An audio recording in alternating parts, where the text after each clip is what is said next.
E como diz, Jesus está na casa. Glória a Deus, Ele está na casa, Ele está operando na casa.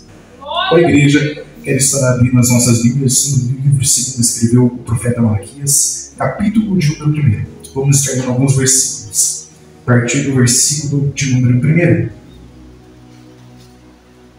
Livro de Malaquias, capítulo de número 1, a partir do 1. Peso da palavra do Senhor contra Israel pelo ministério de Malaquias. Versículo de número 5. E os vossos olhos verão. E direis: o Senhor seja engrandecido desde os termos de Israel. O filho honrará o pai e o servo ao seu senhor. E se eu sou o pai, onde está a minha honra? E se eu sou o Senhor, onde está o meu temor? Diz o Senhor dos exércitos: a vós, ó sacerdotes, que desprezais o meu nome, dizeis: em que desprezamos nós o teu nome? Ofereceis sobre o meu altar pão imundo e dizeis: em que te havemos profanado? Nisto que dizeis: a mesa do Senhor é desprezível. Por quê? Quando trazeis animal cego para o sacrificardes, não faz mal. E quando ofereceis o coxo ou o enfermo, não faz mal. Ora, apresenta-o ao teu príncipe. Terá ele agrado em ti? Ou aceitará ele a tua pessoa? Diz o Senhor dos exércitos: agora, pois, suplicai o favor de Deus, e Ele terá piedade de nós. Deus abençoe. Isso veio da vossa mão. Aceitará Ele a vossa pessoa? Diz o Senhor dos exércitos. Como é assim, por favor? Glória a Deus. Queridos, estamos diante a mensagem de Deus para o reino de Israel no intermédio da boca do último profeta do cânon do Antigo Testamento da Bíblia. O profeta Malaquias, introdutoriamente em seu livro, inaugura as palavras que Deus estava direcionando a Israel. Com isso, peso da palavra do Senhor contra Israel pelo ministério de Malaquias. O Senhor fortemente tem falado no meu coração quanto a esta passagem. Afinal, nesta passagem, nós conseguimos enxergar algo que difere de muitas passagens das Escrituras Sagradas. Vemos nesta passagem a presença dos sacerdotes, que regiam o culto a Deus na nação que Deus havia escolhido e chamado como sua, Israel. Contudo, os sacerdotes de Malaquias, capítulo de 1, tinham um grande problema.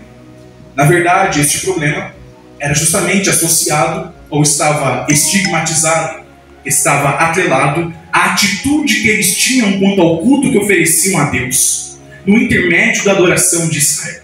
Bem sabemos que no Antigo Testamento, Deus já havia pré-determinado determinadas formas, determinados requerimentos para que Israel pudesse alcançar o perdão dos seus pecados. Essas formas eram localizadas em forma de holocausto e sacrifícios oferecidos a Deus para que o Senhor encobrisse o pecado do seu povo. Afinal, o Cordeiro Imaculado, Cristo, ainda que, segundo Apocalipse, capítulo 13, versículo 8, havia ou foi morto desde a fundação do mundo, ainda não havia se manifestado em carne. Ele é manifestado justamente no Novo Testamento, 400 anos aproximadamente depois das escrituras do profeta Malaquias. Quando olhamos para o livro de Malaquias, vemos que, segundo essas formas de adoração, a prestação do culto a Deus, os sacerdotes do templo do Senhor cometiam um grave erro e um grande pecado. Eles estavam oferecendo ao Senhor animais cegos, coxos, mancos, que não eram, segundo a lei levítica e mosaica de Moisés, que Deus usou Moisés para deixar ao sumo sacerdote, a família de Arão, não era conforme a lei do Senhor, não era conforme a palavra de Deus. É muito interessante nós pararmos para pensar sobre dois pontos de santificação apresentados no texto. O primeiro ponto de santificação é a santificação sacerdotal. Os sacerdotes estavam profanando o templo do Senhor com as suas atitudes, o seu comportamento. Quando paramos para analisar acerca da atitude moral dos sacerdotes diante de Deus e do povo, vemos que a palavra do Senhor nos relata no livro segundo escreveu Moisés, livro de Levítico, capítulo de número 21, dos versículos de 1 ao 15. Moisés vai escrever acerca dos sacerdotes, acerca da atitude moral dos sacerdotes de Deus, da santificação dos seus comportamentos, das suas obras, da forma com que eles procederiam. Frisando os versículos números 5, 6 e 10. A palavra do Senhor nos revela algo glorioso. O Senhor tinha tanta atenção com o seu povo que ele se importava com o corte de seus cabelos. O Senhor tinha tanta atenção com o seu povo que ele se importava com as vestes que os sacerdotes utilizavam. O Senhor tinha tanta atenção com a atitude do seu povo que ele se importava com até com quem eles iriam se casar. Até um matrimônio era depositado diante da presença do Senhor. Os sacerdotes deveriam casar com mulheres de Israel. Os sacerdotes não deveriam se casar com prostitutas. Os sacerdotes tinham uma vida rodeada de requerimentos. Ainda que fosse uma vida recheada da presença de Deus, era uma vida regrada pelo poder de Deus através das Escrituras Sagradas. Nós percebemos a santificação sacerdotal. Livro de Êxodo, também escrito pelo Moisés, o sucessor, aquele que Deus escolheu como libertador dos filhos de Israel. Livro de Êxodo, capítulo de número 39, versículo de número 30. Quando Deus está dando a direção para Moisés acerca das vestes do sacerdote, no versículo de número 30, nós vemos Deus se referindo a uma inscrição que seria localizada, uma inscrição que seria depositada na mitra, na coroa das santidades, que era como que um chapéu colocado sobre a cabeça do sumo sacerdote. Sobre a coroa da santidade havia uma inscrição, havia uma frase que Deus havia direcionado Moisés a assim fazer, que dizia: santidade ao Senhor. Olha que profundo. Os sumos sacerdotes, que uma vez ao ano, uma vez por ano, entravam no Santo dos Santos, apresentando o pecado de todo o povo, e ficavam diante a presença manifesta de Deus na terra, tinham sobre as suas cabeças essa inscrição em hebraico: santidade ao Senhor. Aleluia! Todavia, os sacerdotes de Malaquias, capítulo de número 1, não faziam jus a inscrição que estava contida em suas cabeças, ou na cabeça do sumo sacerdote. Precisava existir a santificação do sacerdócio real. A segunda falta que vemos no capítulo de número 1 é a santificação sacrificial. Olha que interessante. Deus se importava tanto com o culto que os filhos de Israel ofereceriam à sua presença, que ele não queria que os filhos de Israel oferecessem animais que não fossem agradáveis ou que não andassem segundo os preceitos que ele já havia determinado. Livro de Levítico, capítulo de número 22, versículo de número 17 em diante. O Senhor exorta por boca de Moisés aos sacerdotes da linhagem de Arão que não oferecessem animal em que houvesse manchas, que não oferecessem animais em que houvessem deformidade corporal, física. Deveriam ser perfeitos, pois representariam a expiação do pecado dos filhos de Israel. Precisava existir na vida desses sacerdotes, segundo a visão do profeta Malaquias, santificação. Deus estava utilizando o profeta Malaquias para protestar contra a ausência de santificação sacerdotal e a ausência de santificação sacrificial.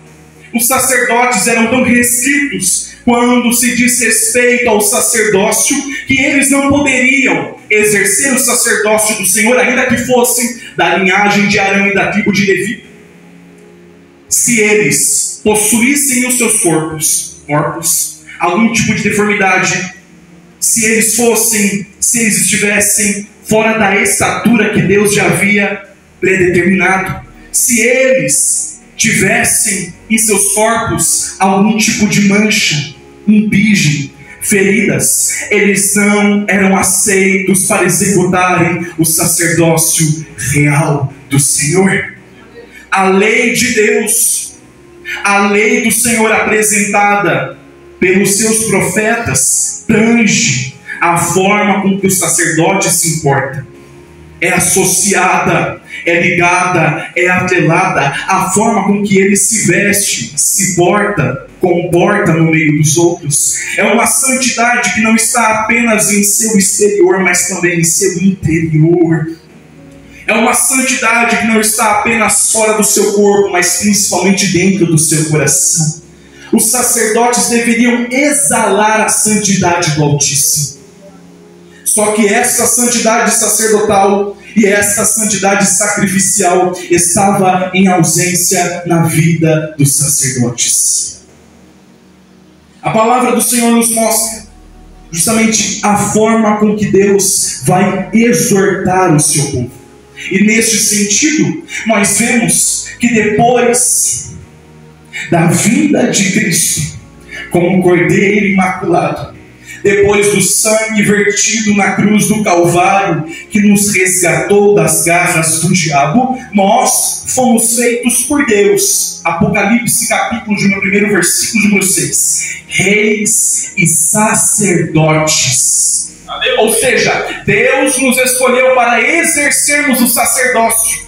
Agora, não atrelado a um templo físico, mas a um corporal e espiritual. Somos sacerdotes do templo do Senhor, pois disse o mesmo apóstolo Paulo, livro de 1 Coríntios, capítulo de número 3, versículo de número 16: não sabeis que sois templo de Deus, e que o Espírito de Deus habita em vós. 1 Coríntios, capítulo de número 6, versículo de número 19, o apóstolo torna a exortar a igreja de Corinto, dizendo que em seus corpos eles carregavam o Espírito Santo de Deus.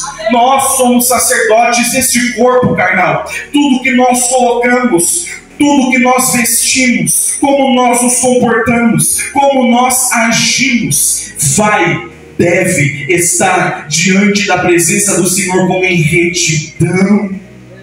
Toda a nossa vida precisa ser tida como referencial de santidade, de pureza, de libertação divina. Devemos representar Deus em nossas atitudes, não apenas do lado de fora, mas principalmente do lado de dentro de nossas pessoas. Acerca disto, nós vemos como nós fomos resgatados na epístola escrita pelo apóstolo Pedro, livro de 1 Pedro, acompanhe, capítulo de número 1, vamos ler do versículo de número 13 ao 23. Livro segundo escreveu o apóstolo Pedro, capítulo de número 1, dos versículos de número 13 ao 23. A palavra do Senhor vai nos dizendo: portanto, cingindo os lombos do vosso entendimento, sede sóbrios e esperai inteiramente na graça que se vos ofereceu na revelação de Jesus Cristo.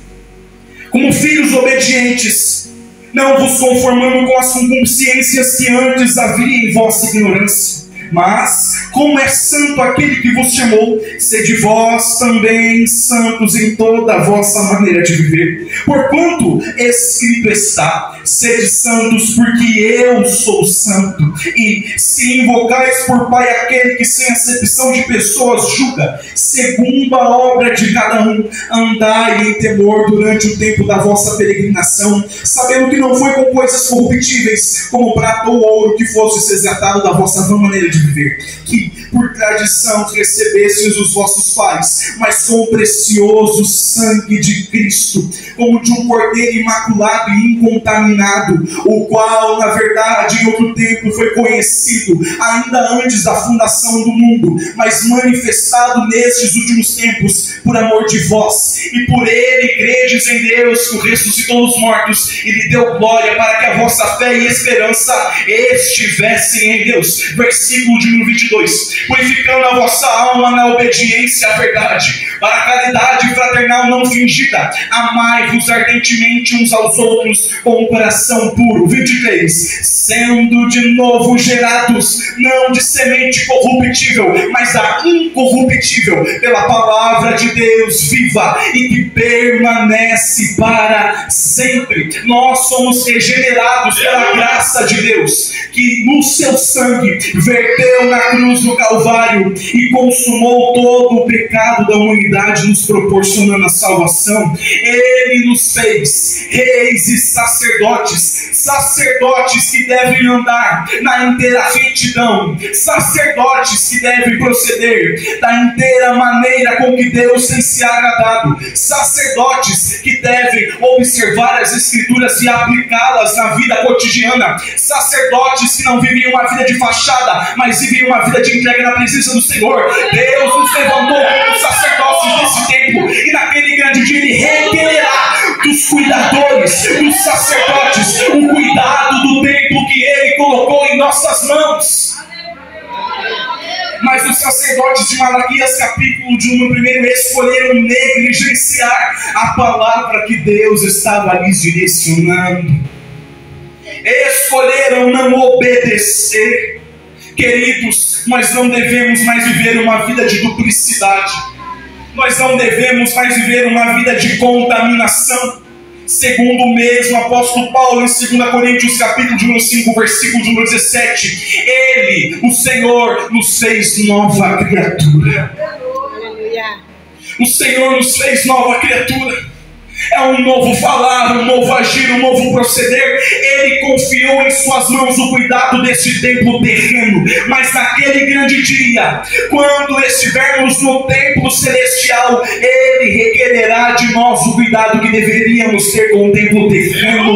Naquele grande dia, Ele requererá das nossas mãos aquilo que nós devíamos fazer e não fazemos, e não fizemos. Aquilo, a forma com que devíamos proceder e não procedemos. Ele requererá das mãos dos sacerdotes que Ele escolheu para cuidar do templo dedicado à sua presença, pois o Espírito de Deus habita em vós. Gálatas capítulo de número 2, versículo de número 20, o apóstolo Paulo diz que ele, sua vida, já não vive mais segundo os seus preceitos, as suas ideologias, mas Cristo vive em seu corpo. Cristo vive em mim, disse o apóstolo. Já não vivo eu, mas Cristo vive em mim. Você não deve proceder como a sua carne quer que você proceda. Você não deve agir como a sua carne diz para você agir. Você deve proceder, você deve agir, você deve falar, você deve observar como o Senhor, como a presença do Santo Espírito que está em você te direciona. Os sacerdotes de Malaquias capítulo de número 1 negligenciavam o cuidado do templo, ofereciam qualquer tipo de animal, ofereciam qualquer tipo de sacrifício, e era algo tão severo na vida destes que eles chegaram a oferecer ao Senhor animais, frutos de furtos, animais que foram obtidos por meio de roubos. Eles ofereciam animais que o Senhor havia dito que não deveriam ser colocados como sacrifício para expiação do pecado do povo. O mesmo apóstolo Paulo, em Romanos capítulo de número 12, versículo de número 1, exorta a igreja que se localizava na região de Roma, a que os seus corpos eram sacrifícios vivos diante a presença de Deus. O seu corpo não é seu, a sua mente não é sua, a sua vida não tem sob o domínio você. A sua vida deve ter sob o domínio, sob o controle, a presença do Espírito que habita em você. Se eu não dou espaço para a santificação neste tempo, eu não preciso recorrer à presença de Deus. Pois o Espírito Santo não habita em um corpo em que o pecado está colocado como rei, como governante. O Espírito Santo habita em templo santo, em templo purificado, liberto, e mesmo que pareça difícil, Deus já te deu capacidade para sair do buraco. E mesmo que pareça impossível, Deus já te deu capacidade para parar de olhar aquilo que você vê. Deus já te deu capacidade para parar com aquilo que você faz no meio das pessoas. Deus já te deu capacidade para romper qualquer tipo de limitação ideológica, qualquer tipo de pensamento de aceitação, qualquer tipo de palavra onde onda. Deus já te deu o poder para transpor as barreiras e vivenciar uma vida em plena santificação em sua presença. Basta você recorrer à graça. Senhor, eu vou cair, mas eu sei que a sua graça me basta. Senhor, eu vou cair, mas eu sei que a sua graça me basta. Senhor, eu estou ferido, mas eu sei que a sua graça me basta. Senhor, eu estou machucado, mas eu sei que no meio da minha dor a tua graça me levanta, a tua graça me aparelha, a tua graça me projeta, a tua graça me faz entender que este presente estado não é nada comparado àquilo que o Senhor já preparou para a minha vida. Não fique no chão, se levante em meio à dor, se levante em meio à escuridão. A graça vai te manter de pé, mas para a graça de sustentar, você precisa querer, desejar, optar, escolher pela graça de Deus. Os sacerdotes de Malaquias, capítulo de 1 e 1, não estavam obedecendo a palavra do Senhor. Antes ofereciam sacrifícios baseados em seus próprios preceitos e ideologias daquilo que Deus queria receber. Eles achavam que Deus queria receber e por isso ofereciam sacrifícios. Contudo, nós temos a palavra do Senhor quando se diz respeito à vida do rei Davi. Livro de 2 Samuel, capítulo número 24, versículo número 24. Deus arrebenta a peste sobre Israel. O anjo do Senhor vem do extremo norte ao extremo sul, Dan a Berzeba, massacrando, dizimando, destruindo, aniquilando 70.000 homens de pé. O anjo do Senhor desceu destruindo 70.000 almas pelo pecado do rei Davi, por numerar os filhos de Israel. Depois de 9 meses e 20 dias, versículo de número 8 do capítulo de número 24 do livro de 2 Samuel, Joabe, o capitão do exército do rei Davi, volta com a numeração dos filhos de Israel, 800 homens e 500 da tribo de Judá. E neste momento Davi percebe o pecado que havia cometido por numerar os filhos de Israel, pede perdão ao Senhor. Contudo, Deus levanta o profeta Gade e dá 3 opções para o rei Davi. Davi, você tem 3 opções: 7 anos de fome, 3 meses de perseguição pelos seus inimigos, ou 3 dias em que a peste será arrebentada. Davi respondeu à comunicação de Deus no intermédio da boca do profeta e disse: que eu caia nas mãos de Deus e não do homem, preferindo a peste que seria arrebentada. 70.000 homens, através da espada do anjo enviado por Deus, da tribo de Dan à tribo de Judá, onde se localizava Berzeba, uma extensão territorial extensa, grandiosa, uma extensão geográfica que vinha do norte ao sul, destruindo 70.000 homens pela desobediência do rei Davi. O anjo do Senhor parou em cima da eira de um homem chamado Araúna, de origem jebuseu. O anjo do Senhor parou o massacre na eira de Araúna. E a palavra do Senhor veio no intermédio da boca do profeta Gade, que disse para que Davi oferecesse o holocausto ao Senhor pelo seu pecado, na eira de Araúna, aonde o anjo do Senhor havia parado com a sua espada nas mãos. Davi caminha até a eira de Araúna. Contudo, ao despontar na eira, Araúna, que sabia da posição real de Davi, diz para que Davi tomasse de graça os aparelhos que seriam utilizados para oferecer o holocausto, a terra, a eira de graça. Contudo, Davi responde a Araúna que ele não ofereceria ao Senhor holocaustos que não custassem nada. Sabe o que Davi está dizendo? Eu não oferecerei ao Senhor algo que não me custou um sacrifício moral. Eu não oferecerei ao Senhor algo que não me custou sangue. Eu não oferecerei ao Senhor algo que não me custou lágrimas. Hoje em dia nós vivemos no conformismo de uma adoração fatídica, onde muitos oferecem aquilo que acham que Deus quer receber e não aquilo que Ele quer receber. O que agrada as narinas de Deus é um cheiro chamado santidade. O que agrada as narinas de Deus é um cheiro chamado de purificação de vida. Eu podia ter comido, eu podia ter deitado, eu podia ter feito, mas pela tua graça, Senhor, porque eu amo a tua presença, eu não fiz. Essa é a adoração que Deus está requerendo da igreja nesta noite.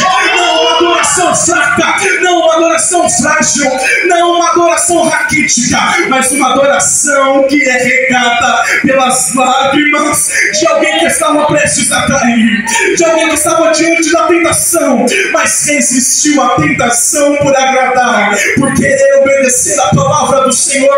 Deus está dizendo: eu não quero uma adoração vazia, eu quero uma adoração que te custe tudo, é tudo ou nada. Eu não recebo pela metade, eu não recebo aquilo que os outros não querem, eu recebo uma adoração por completo, uma adoração que não se importa com quem está do lado, uma adoração que não se importa com roupas, uma adoração que se importa com a presença, uma adoração que se importa em se entregar.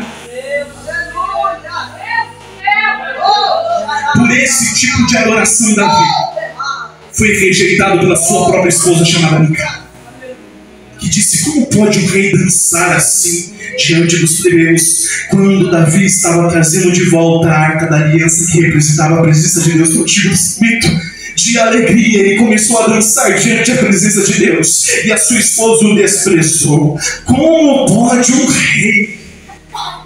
Mas eu não me importo com o que estão pensando.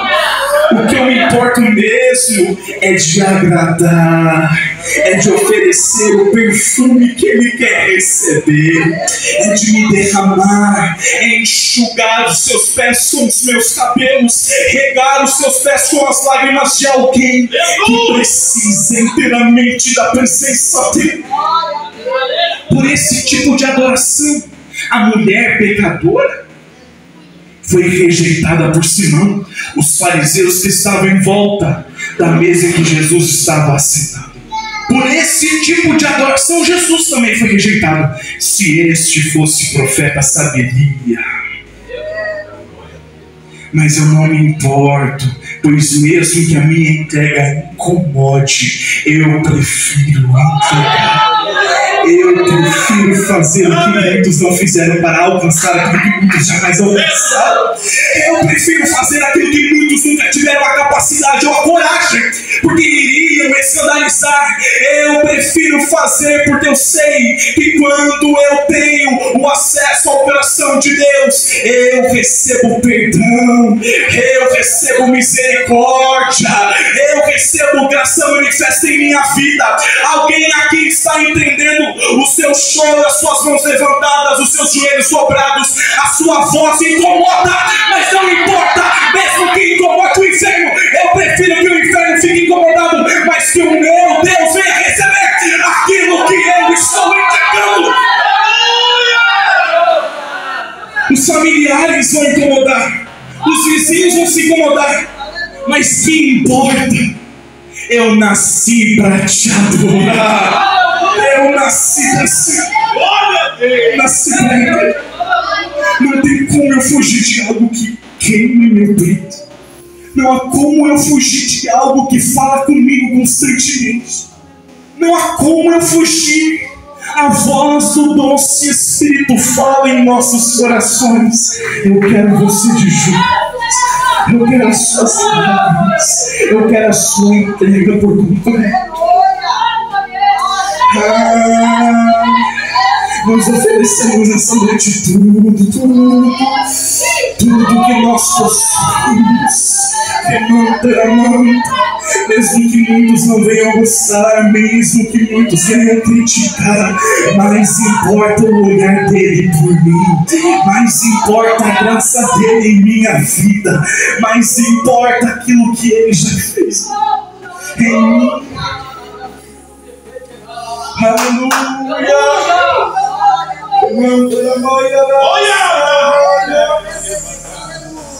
Nós oferecemos tudo. Os sacerdotes de Malaquias, capítulo de 1, não estavam entendendo aquilo que Deus queria deles. Deus queria uma entrega por completo. E este tipo de entrega, eu já estou encerrando, e este tipo de entrega é difícil. É difícil abrir mão do comodismo, do lugar confortável. É difícil. É difícil obedecer, é difícil ouvir e acatar. É difícil. É difícil dobrar os seus joelhos mesmo em meio à dor. É difícil, mas vai valer a pena. O sacrifício vai render uma coroa no lugar da cruz que te assombra, no lugar da cruz que te deixa temeroso. Deus depositará sobre a sua cabeça uma coroa de glória. Deus queria deles entrega. Como o profeta Isaías capítulo de número 20, versículo de número 2, ouviu a palavra do Senhor que disse para que ele andasse sem nenhum tipo de roupa durante 3 anos. Isaías obedeceu e entregou o seu melhor, pois ele serviu de alegoria para aquilo que Deus faria com o Egito. Como Jeremias no capítulo de número 38, no versículo de número 6, aonde foi jogado num poço por profetizar a verdade. Foi feito como alegoria daquilo que Deus faria com Israel, mas se manteve obediente à palavra e entregou, mesmo não tendo pão, mesmo não tendo água, ele obedeceu à palavra do Senhor. Como Ezequiel, no capítulo de número 24, no versículo de número 15, ouviu a palavra do Senhor dizendo que o Senhor tiraria de Ezequiel o desejo dos seus olhos, a sua esposa. O Senhor permitiria a morte da esposa de Ezequiel, e o Senhor disse: Ezequiel, em outras palavras, eu vou levar a sua esposa, mas você não pode chorar, você não pode tomar luto por ela. Você deve obedecer o meu chamado e profetizar ao povo. Pela manhã, Ezequiel profetiza, e à tarde Deus leva a sua esposa. E ele não pôde chorar a morte dela. Ele não pôde jogar silício, cinza sobre as suas cabeças. Ele não pôde oferecer a ela o seu luto. Ele não pôde tomar luto pela vida da sua própria esposa, pois escolheu obedecer a palavra do Senhor. Deus está falando com alguém aqui nesta noite. Eu sei que dói, eu sei que machuca, eu sei que é difícil, mas quando você me entrega aquilo que eu te pedi, eu faço tudo novo. Eu faço algo novo. Não se importe com a dor, não se importe com os problemas. Deus está dizendo: se você me entregar o seu Isaac, eu te devolverei a posição de pai da fé. Eu te devolverei a posição de pai de uma multidão. Deus quer fazer algo extraordinário, mas primeiro Ele está dizendo: me entrega. Me entrega e eu farei tudo novo. Essa é a palavra que Deus tem tocado no meu coração. Os sacerdotes não estavam entendendo o que Deus estava fazendo, mas o Senhor estava corrigindo eles, pois queria o bem. Queria que eles derramassem todo o seu coração e vivenciassem o que Deus tinha preparado para as suas vidas. Que Deus possa derramar nessa noite em nossas vidas este mesmo Espírito que o Senhor ansiava derramar sobre a vida dos seus sacerdotes, o Espírito de rendição, de humilhação, de se prostrar mesmo em meio à dor, pois o que Ele está prestes a fazer, o que Ele está preparando para as nossas vidas, são coisas extraordinárias. Que Deus abençoe o nome do Senhor Jesus.